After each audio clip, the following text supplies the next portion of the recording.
Hey everyone, welcome to my channel. If you enjoy these videos, don't forget to subscribe. I share content that's easy to follow and worth your time. Let's get started. Finding your Gmail contacts on an iPad can be confusing because the official Gmail app does not have a dedicated Contacts tab.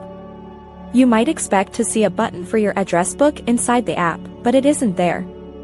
To see your Gmail contacts on an iPad, you have two options that work perfectly.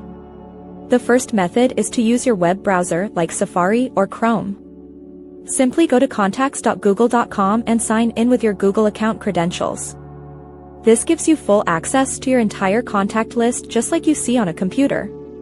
You can edit names, add phone numbers, or delete old entries directly from this website. The second and more convenient method is to sync your Google account with the built-in iPad Contacts app. To do this, open your iPad settings and scroll down to find the Mail section.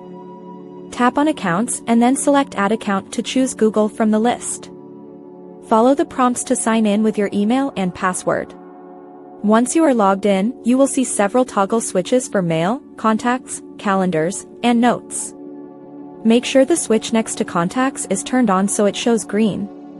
You can close the Settings app and open the native Contacts app that came pre-installed on your iPad.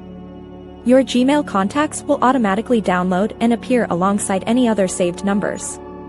This makes it much easier to send emails or start FaceTime calls without manually typing in every address. Using the built-in app is the best way to keep everything organized across your devices. Thanks so much for watching. If you liked the video, tap the thumbs up, hit subscribe, and ring the bell so you don't miss anything new. See you next time.